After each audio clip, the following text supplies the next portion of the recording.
जय हिंद दोस्तों। आज की इस क्लास में हम अमृतसर आ गया नामक कहानी का रिवीजन करेंगे। इसके जो महत्वपूर्ण फैक्ट हैं उनके बारे में देखेंगे। अमृतसर आ गया, ठीक। सबसे पहले तो इसका सार समझते हैं, क्या है इसका सार। दोस्तों, इसमें यह मैं से लिए लिखी गई है। मैं मतलब इसमें लेखक खुद अपना, इस कहानी में के आधार में लेखक खुद है। यानी लेखक ने इस कहानी में जो लिखा है उसने खुद देखा है और उसके खुद के माध्यम से इसका वर्णन किया है, ठीक। तो लेखक एक ट्रेन के डिब्बे में बैठा है। किसमें बैठा है? ट्रेन के डिब्बे में।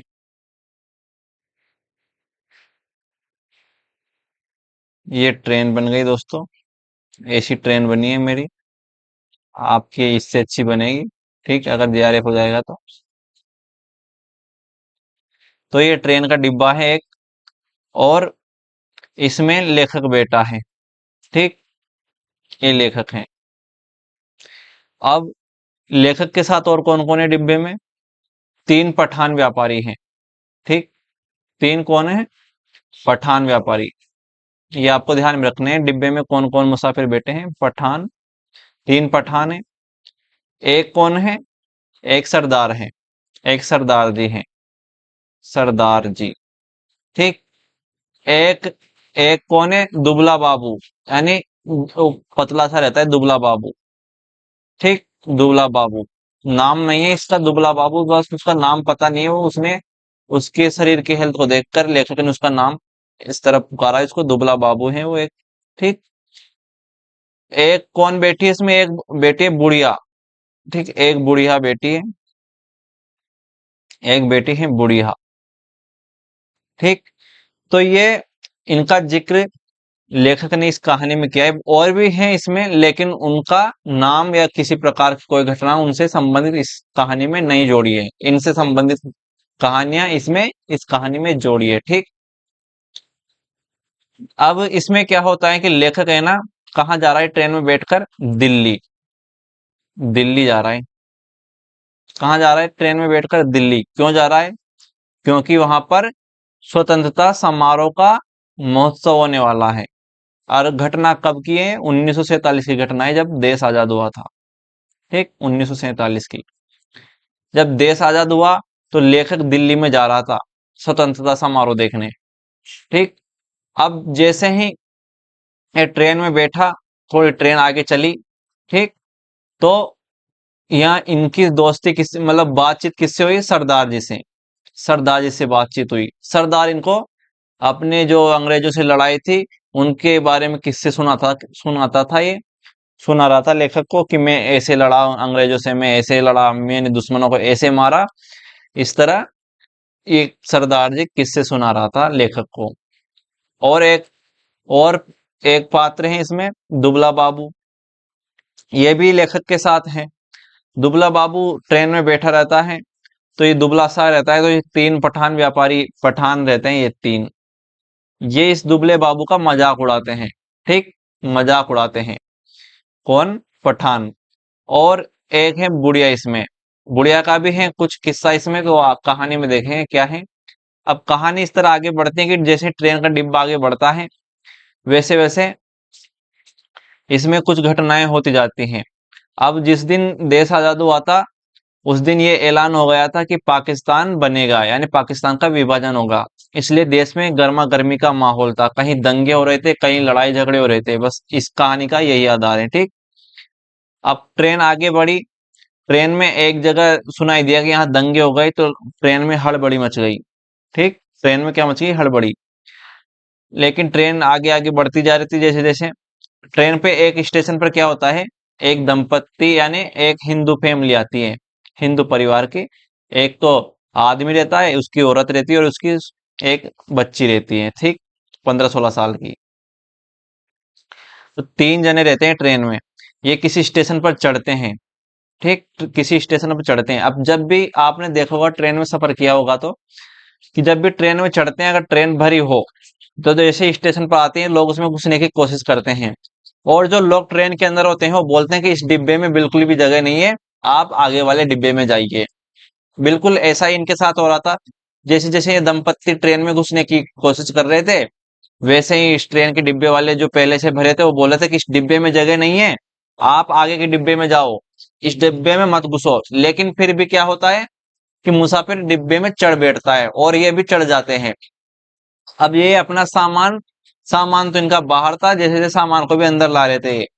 लेकिन इतने में क्या होता है, ये पठान व्यापारी, इनमें से एक पठान आता है और जोर से लात मारता है और इसकी महिला को लग जाती है, इस व्यक्ति की महिला को, इसकी व्यक्ति की पत्नी को लग जाती है छाती पर, जिससे वो हाय हाय चिल्लाने लगती है जोर जोर से, ठीक।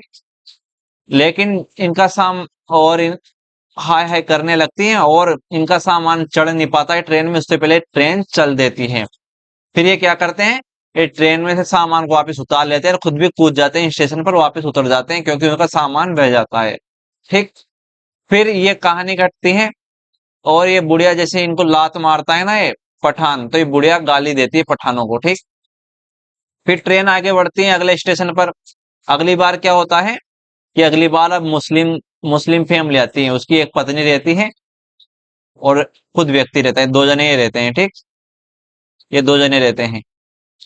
अब ये ट्रेन में घुसते हैं।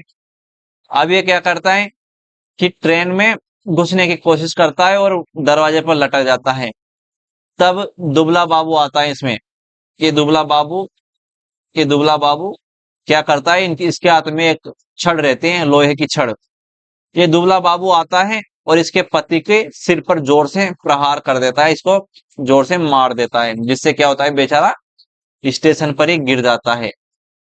इस तरह इस ये कहानी फिर यहाँ पर खत्म हो जाती है। तो लेखक ने बताया है कि विभाजन के समय किस तरह देश का माहौल था, किस तरह लोग एक दूसरे से हिंसा में झुलसते जा रहे थे, इस तरह इसका माहौल चल रहा था, ठीक। अब आगे कहानी को विस्तार से देखते हैं दोस्तों। कहानी में और भी क्या क्या घटनाएं हैं इसके बारे में देखते हैं। सबसे पहले तो क्लास को लाइक करो दोस्तों। क्लास आप लाइक नहीं करते, मैंने देखा है कि व्यूज तो जा रहे हैं 80-80 के पार और लाइक हो रहे हैं 10-10, ठीक। तो आपको लाइक करना है, लाइक जरूर करना है। कमेंट भी जरूर करना है दोस्तों आपको, चाहे क्लास अच्छी लगे चाहे बुरी लगे, जैसा भी लगे कमेंट जरूर करना है। कुछ नहीं तो आपको थम्स अप का निशान इस कमेंट में करना है, लेकिन आपको कमेंट करना है, ठीक। आगे देखिए। अब देखते हैं कहानी को, कहानी की क्या है। सबसे पहले इसके कुछ महत्वपूर्ण फैक्ट हैं, उसके बारे में देख लेते हैं। ये कहानी किसने लिखी, इसके लेखक है भीष्म साहनी। कौन है इसके लेखक, भीष्म साहनी। यह कहानी पटरिया कहानी संग्रह में संकलित है। किसमें संकलित है यह, किसमें संकलित है, किसमें संकलित है, पटरिया में। तो ये आपको ध्यान में रखना है दोस्तों। अमृतसर आ गया, ये कहानी किसकी है, रेल के डिब्बे की। और रेल का डिब्बा किस में चलता है, पटरियों पर। तो इस तरह आपको ट्रिक से याद रखना है कि अमृतसर आ गया किसमें संकलित है, पटरियों में, पटरियां पे। इसमें कुल 14 कहानियां हैं, आपको यह भी ध्यान में रख लेना है। प्रश्न इस प्रकार भी बन सकता है कि पटरिया संग्रह में कितनी कहानियां हैं, 14 कहानियां हैं।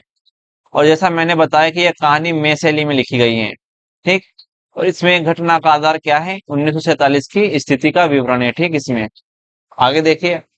अब कहानी को सारांश पढ़ेंगे, विस्तार से पढ़ेंगे। इसमें क्या होता है, गाड़ी के डिब्बे में बहुत मुसाफिर नहीं थे। लेखक बता रहा है उसकी तो स्थिति उस समय क्या उसने देखा उस डिब्बे में, कि ज्यादा मुसाफिर नहीं थे डिब्बे में। मेरे सामने वाली सीट पर बैठे सरदार जी, सरदार जी लाम के दिनों में बर्मा की लड़ाई में भाग ले चुके थे। तो ये फैक्ट महत्वपूर्ण है दोस्तों। सरदार जी बर्मा की लड़ाई में भाग ले चुके थे। तो प्रश्न बनेगा, लेखक के सामने बैठे हुए सरदार जी कौन सी लड़ाई में भाग ले चुके थे, तो बर्मा की लड़ाई में, ठीक। तो ये फैक्ट आपको ध्यान में रखना है, बहुत ही मोस्ट है फैक्ट, प्रश्न बन सकता है इस बार यहां से, ठीक। आगे देखिए। भाग ले चुके थे, डिब्बे में 3 पठान व्यापारी थे। और कौन थे, 3 पठान व्यापारी। यह भी फैक्ट महत्वपूर्ण है, प्रश्न बन जाएगा कितने पठान व्यापारी थे डिब्बे में, तो 3 पठान व्यापारी थे। उनमें से एक हरे रंग की पोशाक पहने हुए ऊपर वाली बर्थ पर लेटा हुआ था। वह आदमी बड़ा हंसमुख था और बड़ी देर से मेरे साथ वाली सीट पर बैठे बैठे एक दुबले बाबू के साथ उसका मजाक चल रहा था। तो एक दुबला बाबू भी है डिब्बे में, ठीक। आगे देखो। उसके साथ मजाक कर रहा था पठान व्यापारी दुबले बाबू के साथ। वह दुबला बाबू पेशावर का रहने वाला लगता है, तो प्रश्न बन जाएगा दुबला बाबू कहाँ का रहने वाला था? पेशावर का। पेशावर का। उस लेखक को मतलब उस लेखक ने पूछा तो नहीं उससे कि भाई तू कहाँ का है, लेकिन उसकी जो लैंग्वेज थी उससे लगा उसको कि उसकी लैंग्वेज से लगा उसको। फोन आ रहे फोन। उसकी लैंग्वेज से लगा पेशावर का रहने वाला जान पड़ता था कि क्योंकि किसी किसी वक्त वे आपस में पश्तो में बात करने लगते थे। पश्तो में तो आपस में किस में बात करते थे? पश्तो में। ठीक, ये भी आपको ध्यान में रखना है कौन सी लैंग्वेज में बात करते थे वो आपस में? पश्तो में। आगे देखिए, मेरे सामने दाईं और कोने में एक बुढ़िया बैठी थी। तो एक बुढ़िया भी थी इसमें, जो कहाँ बैठी थी? दाईं ओर। दोस्तों पेपर में प्रश्न कैसे भी बन सकता है, आपको ये भी ध्यान में रखना है बुढ़िया किस ओर बैठी थी? दाईं ओर। ये फैक्ट तो आपको ध्यान में रखना है किस ओर बैठी थी? दाईं ओर। और देर से माला जप रही थी। तो माला कौन जपता है ट्रेन में? माला जप रही थी बुढ़िया। तो ये फैक्ट तो है ही महत्वपूर्ण। बुढ़िया माला जप रही थी। बुढ़िया माला जप रही थी। कुछ लोग और रहे होंगे, लेखक कहता है कि ये कुछ लोग थे जिसके बारे में मैंने बताया, इनके अलावा भी कुछ और थे लेकिन उनसे मेरी बातचीत नहीं हुई। कुछ और एक दो और मुसाफिर भी थे पर वे स्पष्टता मुझे याद नहीं है। इन पर ही लेखक का ध्यान था, बाकी और पर नहीं। गाड़ी धीमी रफ्तार से चली जा रही थी और बाहर गेहूं के खेतों में हल्की हल्की लहरियां उठ रही थी। तो कौन से खेत आए यहाँ? गेहूं के खेत। इसको भी प्रश्न बना देगा कि लेखक ने कौन सी फसल के खेत देखे? गेहूं के खेत देखे। ठीक। हल्की हल्की लहरियां उठ रही थी और मन में बड़ा खुश था। ये लेखक मन में बहुत बड़ा खुश था क्योंकि मैं दिल्ली में होने वाले स्वतंत्रता दिवस समारोह देखने जा रहा था। तो ये फैक्ट बहुत ही महत्वपूर्ण है दोस्तों। लेखक दिल्ली क्यों जा रहा था? स्वतंत्रता दिवस समारोह देखने। उन्हीं दिनों पाकिस्तान के बनाए जाने के ऐलान किए गए। कुछ लोग तरह तरह के अनुमान लगाने लगे थे कि भविष्य में जीवन रेखा रूपरेखा कैसी होगी, पर किसी की भी कल्पना बहुत दूर तक नहीं जा पाती थी। मेरे सामने बैठे सरदार जी बार बार मुझसे पूछ रहे थे कि पाकिस्तान बन जाने पर जिन्ना साहब बंबई में ही रहेंगे या पाकिस्तान में जाकर बस जाएंगे। और मेरा हर बार यही जवाब होता था कि भाई बंबई क्यों छोड़ेंगे, पाकिस्तान में आते जाते रहेंगे, बंबई छोड़ देने में क्या तुक है। तो इस तरह लेकर जवाब देता है जब उनसे पूछते हैं कोई। आगे देखो, लाहौर और गुरदासपुर। लाहौर और गुरदासपुर के बारे में अनुमान लगाए जा रहे थे। क्या? कि कौन सा शहर किस ओर जाएगा। तो कौन से शहर के बारे में अनुमान लगाए जा रहे थे? लाहौर और गुरदासपुर।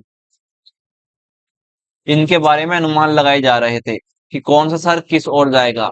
कुछ लोग अपने घर छोड़कर जा रहे थे जबकि अन्य लोग उनका मजाक उड़ा रहे थे। यानी जो लोग घर छोड़ के जा रहे थे उनका मजाक उड़ा रहे थे, भाई कहाँ रहोगे तुम, क्यों छोड़ के जा रहे हो यहाँ से, इस तरह उनका मजाक उड़ा रहे थे वो। कोई नहीं जानता था कि कौन सा कदम ठीक रहेगा और कौन सा गलत। उस समय जब बंटवारा हो रहा था तो किसी को ये मालूम नहीं था कि यहाँ रहना उचित होगा कि नहीं, इस अपने घर को छोड़कर जाएं कि नहीं, ये समझ में नहीं आ रहा था उस समय। ठीक। और पाकिस्तान बन जाने का जोश था, तो दूसरी ओर एक और तो पाकिस्तान बन जाने का जोश था, दूसरी ओर हिंदुस्तान के आजाद होने का जोश था।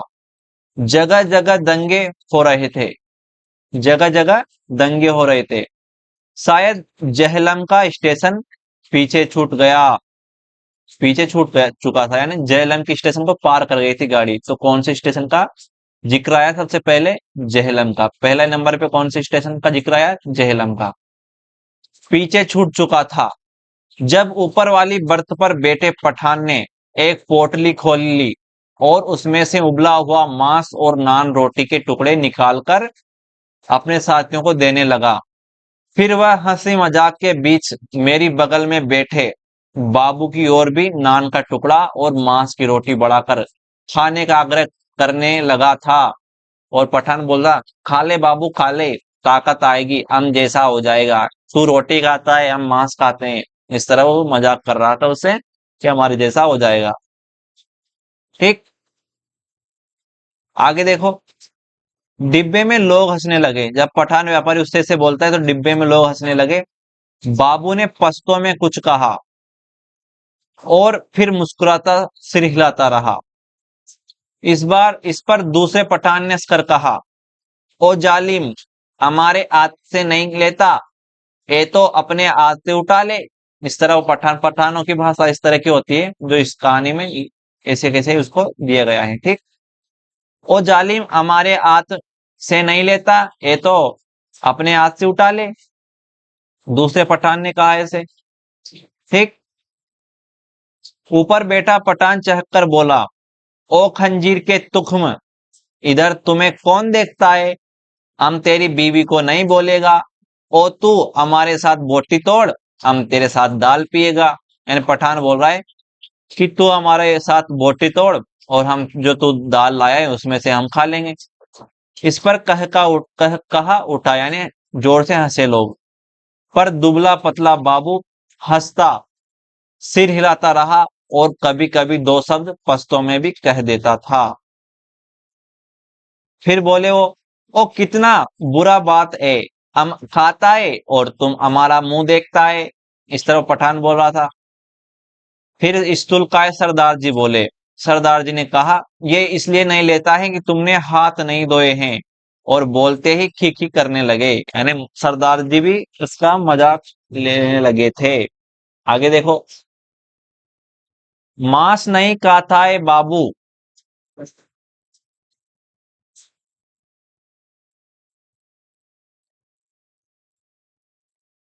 आगे देखिए कि मांस नहीं खाता है बाबू, तो जाओ जनाना डिब्बे में बैठ जाओ, इधर क्या करता है?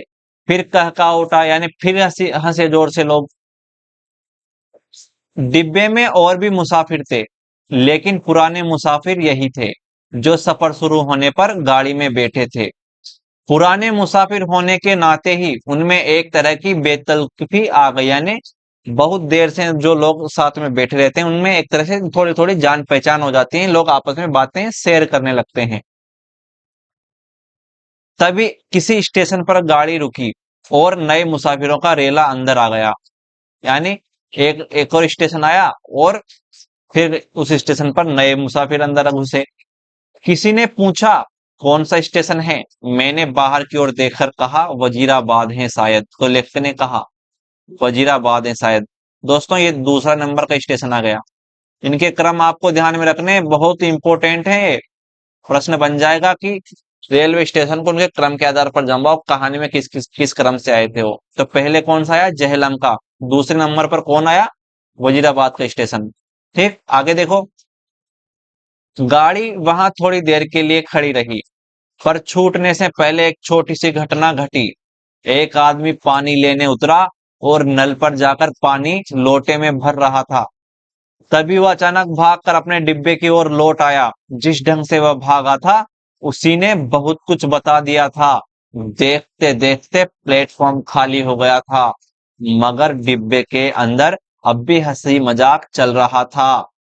कहीं कोई गड़बड़ है, मेरे पास बैठे दुबले बाबू ने कहा कि कहीं कोई गड़बड़ है दया, कुछ तो गड़बड़ है। इस तरह वहां पर कौन बोला? दुबला बाबू बोला, कहीं कोई गड़बड़ है। ठीक, कहीं कोई गड़बड़ है। फिर लेखक कहता है कि मैं अनेक दंगे देख चुका था, इसलिए वातावरण में होने वाली छोटी तब्दीली को भांप गया था। भागते व्यक्ति, खटाक से बंद होते दरवाजे, छतों पर खड़े लोग और चुप्पी और सन्नाटा सभी दंगों के चिन्ह हैं। तो ये फैक्ट, ये कथन बहुत बहुत बहुत इंपॉर्टेंट है दोस्तों। इसका आपको ध्यान में रखना है। इसका मोस्ट लगा देता हूं मैं इसको।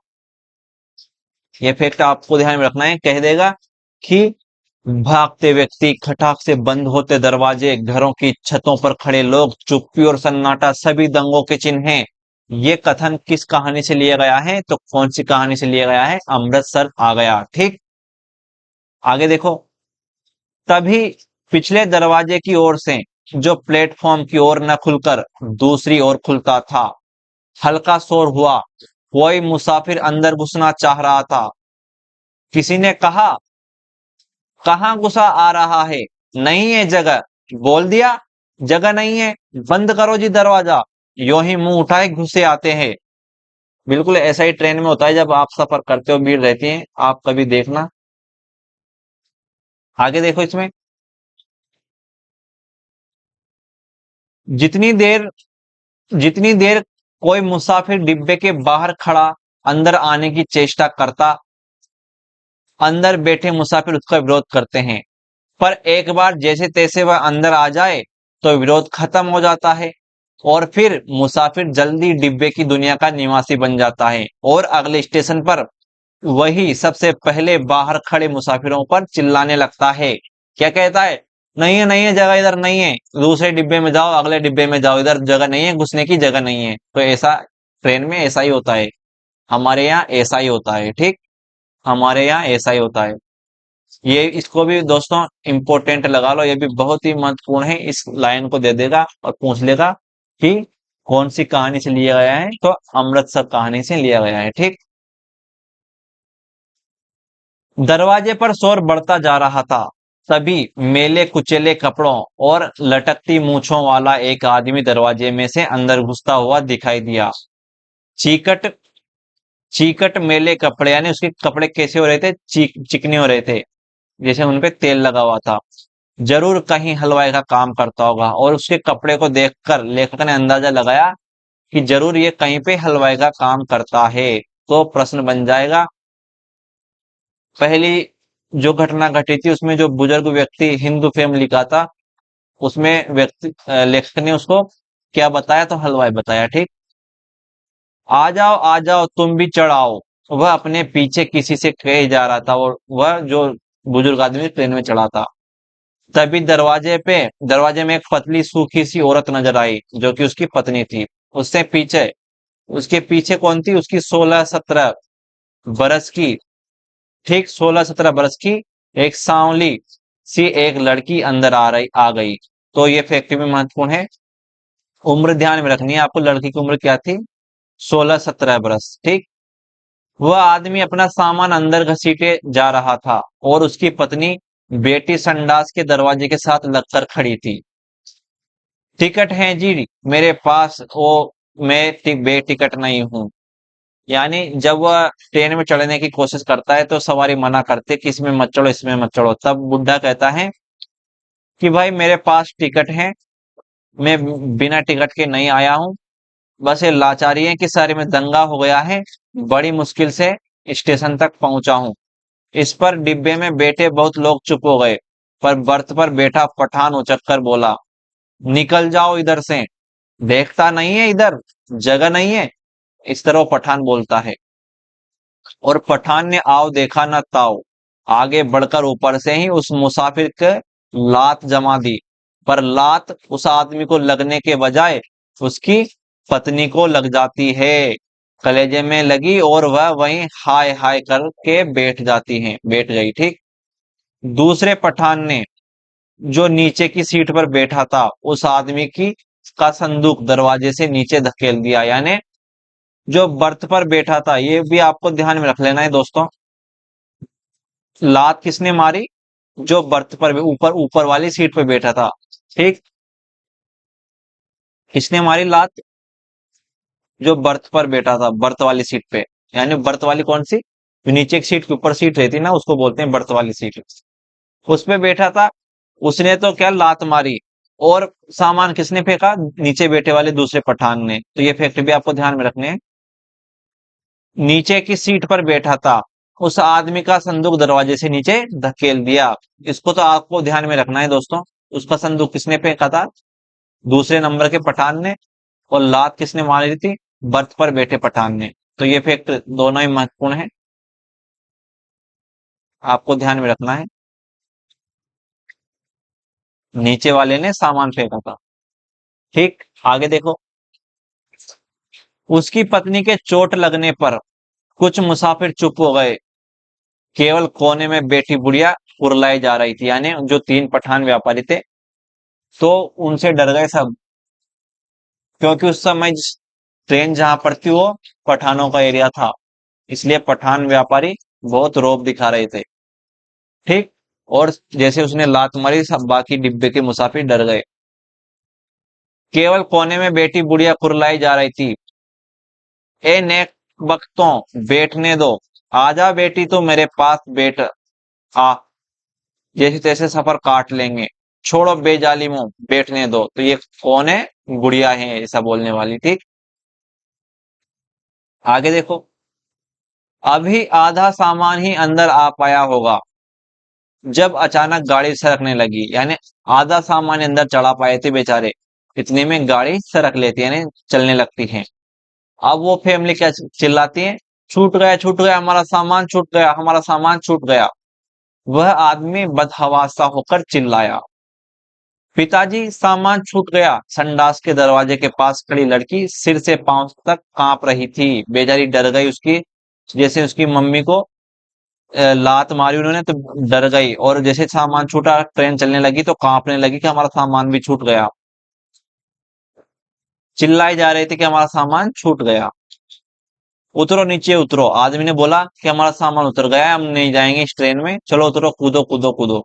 वो आदमी हड़बड़ाकर चिल्लाया और आगे बढ़कर खाट की पटिया और गठरियां बाहर फेंकते हुए दरवाजे के डंडहरा पकड़कर नीचे उतर गया।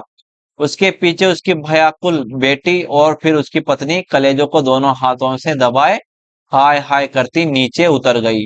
ठीक, बहुत बुरा किया है तुम लोगों ने, बहुत बुरा किया है, बुढ़िया ऊंचा ऊंचा बोल रही थी।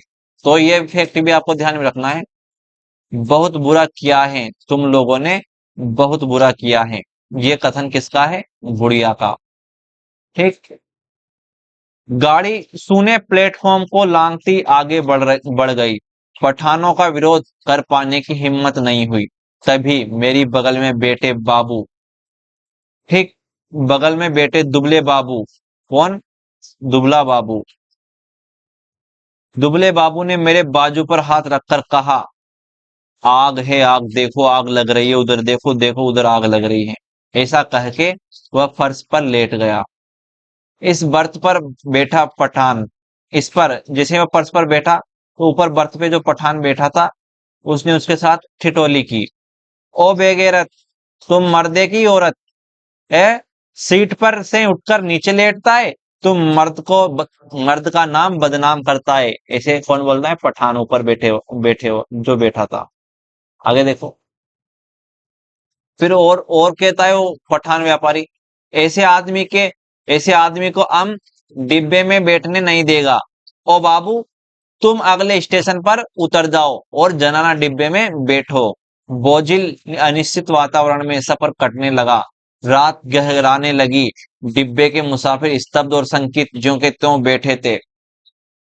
खिड़की के बाहर आकाश में चांद निकल आया, और चांदनी में बाहर की दुनिया और भी अनिश्चित और भी अधिक रहस्यमय हो उठी। किसी किसी वक्त दूर किसी और आग के शोले उठते नजर आते। कोई नगर जल रहा था किसी किसी वक्त, यानी जैसे जैसे ट्रेन आगे बढ़ती जा रही थी, कहीं पर आग लग रही है, कहीं नगर जल रहे हैं, कहीं क्या जल रहा है, ऐसा सीन लेखक को देखने को मिला ट्रेन में। ठीक, आगे देखो। अचानक दुबला बाबू खिड़की से बाहर देखकर ऊंची आवाज में बोला, हरबंसपुरा निकल गया है।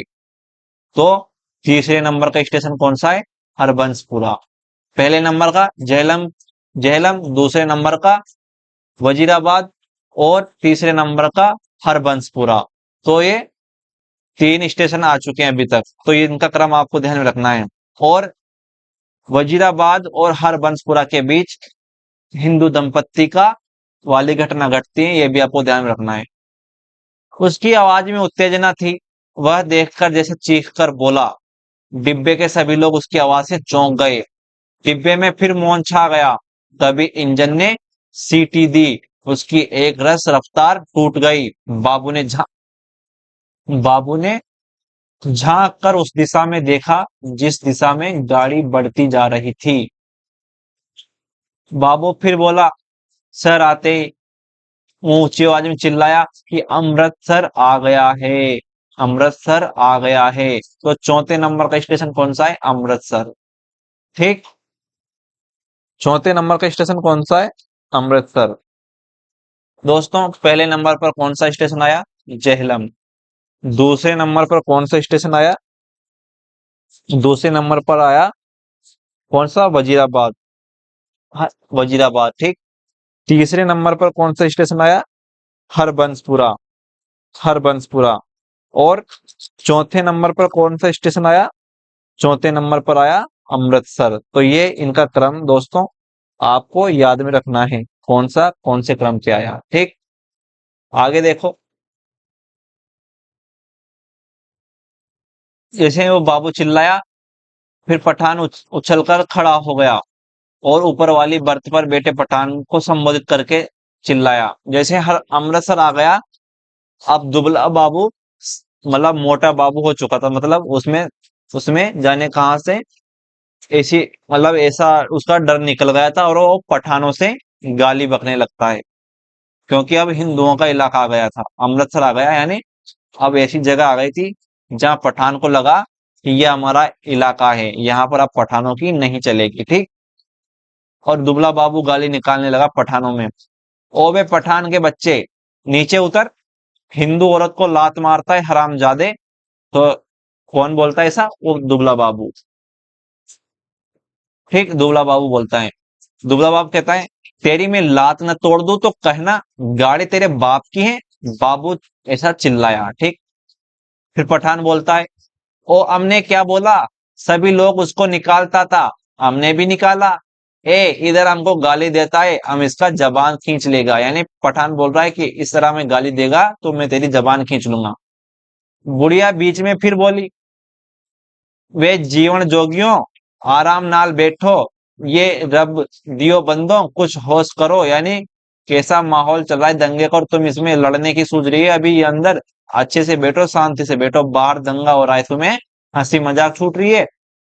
तभी गाड़ी अमृतसर के प्लेटफॉर्म पर रुकी। गाड़ी कहाँ रुकी? अमृतसर के प्लेटफॉर्म पर। प्लेटफॉर्म पर लोगों से खचाखच भरा था। प्लेटफॉर्म लोगों से खचाखच भरा था।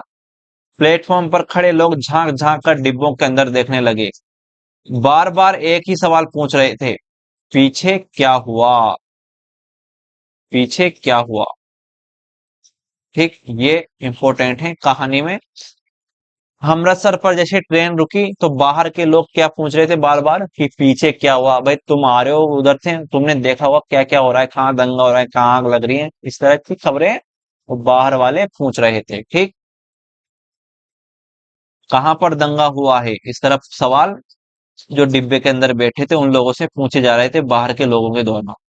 इसी दौरान तीन चार पठान हमारे डिब्बे के बाहर प्रकट हो गए। यानी तीन तो अंदर बैठे थे, तीन चार और बाहर आ गए और खिड़की से झांक झांक कर अंदर देखने लगे। अपने पठान साथियों पर नजर पड़ते ही वे उनसे पश्तो में कुछ बोलने लगे। तो पश्तो में कौन कौन बोलता था? एक तो दुबला बाबू और पठान। ठीक, तो ये तीनों, एक तो दुबला बाबू और पठान, ये लोग किस में बात करते थे? पश्तो में। आपको इसको में ध्यान रखना है कौन कौन पश्तो में बात करता था। एक तो दुबला बाबू और एक और पठान लोग। ठीक, तो ये दोनों पश्तो में बात करते थे। आगे देखो। मैंने घूम घूम कर देखा, बाबू डिब्बे में नहीं था। यानी जिस समय वो पठान व्यापारी आए थे उस समय बाबू डिब्बे में नहीं था। न जाने कब वह डिब्बे से निकल गया बाहर। इसी बीच डिब्बे के तीनों पठान अपनी अपनी गठरी उठाकर बाहर निकल गए। यानी जो पठान व्यापारी आए थे उनके दोस्त थे, उनको उस डिब्बे से निकालकर दूसरे डिब्बे में ले गए कि हम अपने साथ आ जाओ, अपने साथ बैठेंगे, सब एक साथ बैठेंगे। ठीक, तो वो पठान चले जाते हैं उस डिब्बे से और अपने पठान साथियों के साथ गाड़ी के अगले डिब्बे में की ओर बढ़ गए। लोग अपने अपने डिब्बों में लौटने लगे। तभी अचानक एक ओर से मुझे वह बाबू आता दिखाई दिया।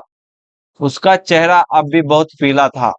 नजदीक पहुंचा तो मैंने देखा उसने अपने दाएं हाथ में लोहे की एक छड़ उठा रखी थी। तो ये फैक्ट महत्वपूर्ण है दोस्तों। लोहे की छड़ किसके हाथ में रहती है? दुबले बाबू के हाथ में। ठीक। जाने उसे वह कहां से मिल गई, यानी कहा जाने कहां से ले आया भाई वो छड़। और छड़ लाकर बोला वो कि निकल गए हरामी सब के सब। फिर वह सिर पिटाकर उठ खड़ा हुआ और चिल्लाकर बोला, तुमने उन्हें जाने क्यों दिया? तुम सब नामर्दो, बुजदिल हो बुजदिल। इस तरह वो दुबला बाबू बोलता है। बाबू मुझसे पूछता है कि पठान डिब्बे में से निकलकर किस ओर गए हैं। उसके सिर पर जुनून सवार था, यानी वो फुल जोश में था भैया। अब उसके हाथ में लोहे की छड़ थी और ऊपर से उसको लगता था कि अपना इलाका आ गया है, अब इन पठानों की नहीं चलेगी। मेरी पीठ पीछे डिब्बे के बाहर किसी चीज को खरोंचने की आवाज आ रही थी। अब इसके बाद में क्या होता है? इस घटना के बाद में अब ट्रेन फिर चलने लगती है अमृतसर से चलने लगती है। तब आगे की घटना सुनाता है लेखक कि मेरी पीठ पीछे डिब्बे की बाहर किसी चीज को खरोंचने की सी आवाज आई। मैंने दरवाजे की ओर घूमकर देखा, लाठी से कोई व्यक्ति डिब्बे का दरवाजा पटपटा रहा था। वह आदमी डिब्बे की 2 सीढ़ियां चढ़ आया था। उसके कंधे पर एक गठरी झूल रही थी और हाथ में लाठी थी और उसके दाढ़ी थी। ठीक, उसके दाढ़ी थी। फिर मेरी नजर बाहर की ओर गई। गाड़ी के साथ साथ एक औरत चली आ रही थी। नंगे पांव उसने 2 गठरियां उठा रखी थी। बोझ के कारण उससे दौड़ा नहीं जा रहा था। डिब्बे के पायदान पर खड़ा आदमी बार बार उसकी ओर मुड़ मुड़ कर देख रहा था और हाँफता हुआ कहे जा रहा था कि आजा आजा, तू भी आजा, चढ़ जा डिब्बे में चढ़ जा। दरवाजे पर फिर से लाठी पटपटाने की आवाज आई। खोलो जी खोलो, दरवाजा खोलो, खुदा के वास्ते दरवाजा खोलो। इस तरह वो बाहर खड़ा व्यक्ति बोल रहा था। अचानक मैंने देखा बाबू हड़बड़ाकर उठ खड़ा हुआ और दरवाजे के पास जाकर दरवाजे में लगी खिड़की में से मुंह बाहर निकालकर बोला, कौन है इधर? इधर जगह नहीं है, इधर जगह नहीं है। कौन है इधर? इधर जगह नहीं है। इस तरह वो बाबू बोला। बाहर खड़ा आदमी फिर गिड़गिड़ाने लगा, खुदा के वास्ते, खुदा के वास्ते, गाड़ी निकल जाएगी, प्लीज प्लीज दरवाजा खोल दो। इस तरह वो आदमी बोलने लगा। वह आदमी खिड़की में से अपना हाथ अंदर डालकर दरवाजा खोल पाने के लिए सिटकनी टटोलने लगा। नहीं है जगह, बोल दिया। फिर बाबू बोलता है कि नहीं है जगह, बोल तो दिया तुमसे, उतर जाओ गाड़ी पर से।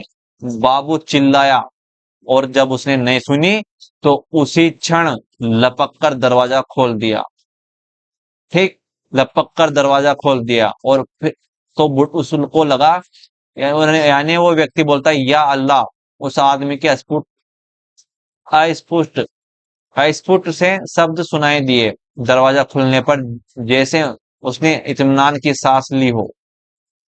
यानी दरवाजा खुल जाता है और वो ऐसे लगता है कि अब तो अब चढ़ जाएंगे भाई। और उसी वक्त मैंने बाबू के हाथ में छड़ को चमकते देखा। यानी उसने जोर से प्रहार कर दिया उस व्यक्ति के सिर पर। एक ही भरपूर वार बाबू ने उस मुसाफिर के सिर पर किया था। मैं देखते ही डर गया, मेरी टांगे लरज गई। यानी जैसे उस बाबू ने उसके सिर पर छड़ मारी तो लेखक भी कांप गया, किसने क्या किया है। ठीक, तभी अचानक उसके चेहरे पर लहू की 2-3 धारें एक साथ फूट पड़ी। किसके? जिसके सिर पर छड़ की पड़ी थी।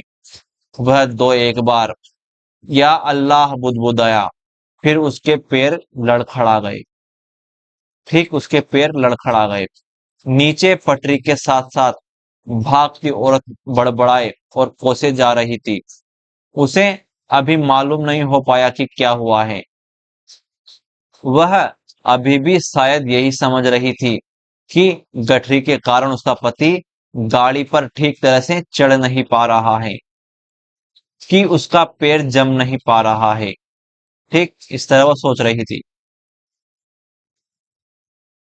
जम नहीं पा रहा है। वह गाड़ी के साथ साथ भागती हुई अपनी 2 गठरियों के बावजूद अपने पति के पैर को पकड़ पकड़ कर सीढ़ी पर टिकाने की कोशिश कर रही थी। कौन? उसकी पत्नी। ठीक। तभी तभी क्या होता है? तभी दोस्तों, तभी अचानक डंडहरे पर से उस आदमी के दोनों हाथ छूट जाते हैं। वह कटे पेड़ की भांति नीचे आ गिरा और उसके गिरते ही औरत ने भागना बंद कर दिया। उसके गिरते ही औरत ने भागना बंद कर दिया, मानो उन दोनों का सफर एक साथ खत्म हो गया। बाबू अभी भी मेरे निकट डिब्बे के खुले दरवाजे में बुत का बुत बना खड़ा था। लोहे की छड़ अभी भी उसके हाथ में थी। बाबू का शरीर हरकत में आया, यानी जैसे छड़ से मारी उसने, वो एकदम से वो भी खुद भी शौक हो गया। ठीक। और फिर उसे होश आया कि एक झटके में उसने छड़ को डिब्बे के बाहर फेंक दिया। उसको लगा हो कि ये मैंने क्या कर दिया। फिर घूमकर डिब्बे के अंदर दाएं बाएं देखने लगा, कहीं कोई मुझे देख तो नहीं रहा। सभी मुसाफिर सोए पड़े थे। मेरी और उसकी नजर नहीं उठी। मेरी ओर यानी उस बाबू ने मुझे नहीं देखा। थोड़ी देर तक वह खड़ा रहा, फिर उसने घूमकर दरवाजा बंद कर दिया। उसने ध्यान से अपने कपड़ों की ओर देखा, अपने हाथों की ओर देखा कि एक एक करके अपने हाथों को नाक के पास ले जाकर उन्हें सूंघा, मानो जानना चाहता हो कि उसके हाथों से खून की बदबू तो नहीं आ रही। फिर वह दबे पांव चलता हुआ आया और मेरी बगल वाली सीट पर बैठ गया। सरदार जी बदन खुजलाते हुए उठे। अपने सामने बैठा देखकर सरदार उसके साथ बतियाने लगा। बड़े जीवट वाले हो बाबू, दुबले पतले हो पर गुर्दे वाले हो। बड़ी हिम्मत दिखाई है। तुमसे डरकर ही वे पठान डिब्बे में से निकल गए। यहाँ बने रहते तो एक न एक ही खोपड़ी तुम जरूर दुरुस्त कर देते, यानी फोड़ देते। और सरदार जी हंसने लगे। तो ये फैक्ट भी आपको ध्यान में रखना है कि बड़े जीवट वाले हो बाबू, दुबले पतले हो पर गुर्दे वाले हो। तो ये फैक्ट आपको याद रखना है, ये भी बहुत ही इंपॉर्टेंट है। ठीक। किसने कहा है ये? सरदार जी ने। बाबू जवाब में मुस्कुराया, एक विभत्स सी मुस्कान, और देर तक सरदार जी के चेहरे को देखता रहा। बस यहाँ पे कहानी खत्म हो जाती है। आपको एक काम करना है, कमेंट में इसका प्रकाशन वर्ष लिखना है कि इसका प्रकाशन वर्ष क्या है। ठीक दोस्तों, तो ये थी आज की क्लास। अब मिलते हैं अगली क्लास में। अगर आप व्हाट्सएप ग्रुप से जुड़ना चाहते हो तो ये मेरे व्हाट्सएप नंबर है, इस पे मैसेज कर दो। और लाइक जरूर करना, और कमेंट में एक थम्स अप का निशान आपको जरूर छोड़ना है। जो भी वीडियो देखेगा उसको ये एक थम्स अप का निशान कमेंट में जरूर ठोकना है, और चैनल को सब्सक्राइब करना है। तो आज के लिए इतना ही, मिलते हैं अगली क्लास में।